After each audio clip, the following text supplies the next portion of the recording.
de s'abaisser en nous rejoignant dans notre humanité pour nous donner part à sa divinité.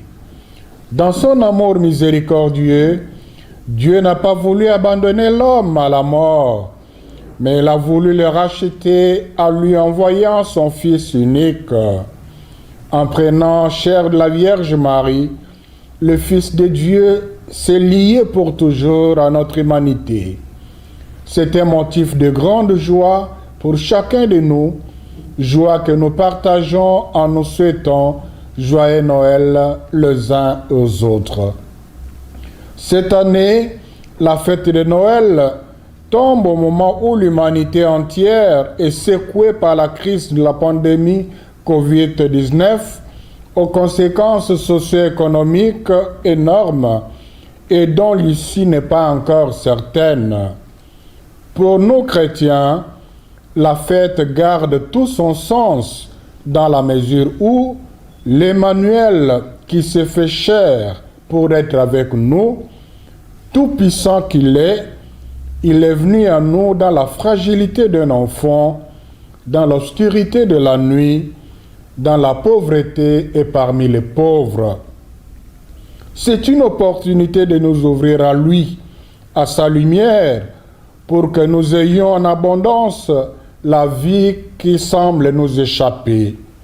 Oui, il est venu pour sauver tout ce qui était perdu.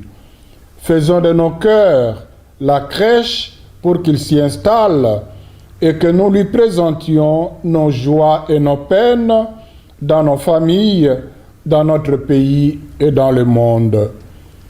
En cette période où notre pays, la RD Congo, se cherche encore pour que le peuple congolais se retrouve dans les richesses dont le Créateur a gratifié la terre de nos ancêtres, nous recommandons à nos gouvernants, dont la plupart sont chrétiens, de se laisser guider par le message de Noël, celui du dépouillement de soi pour donner la vie aux autres.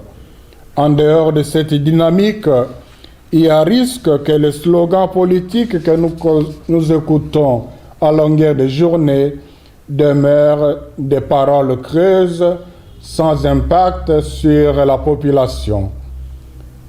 Il ne serait pas juste pour nos Congolais de finir cette année 2020 sans remercier particulièrement le Seigneur qui a manifesté sa présence parmi nous dans notre pauvreté pendant ces temps de la pandémie où, au regard de nos conditions sanitaires, nous redoutions une situation beaucoup plus déplorable. Je souhaite à chacun, à chacune de vous, un joyeux Noël et une bonne année. Que la grâce de notre Seigneur Jésus-Christ, né de la Vierge Marie, demeure avec nous tout au long de l'année 2021. Bonne fête à tous. Merci.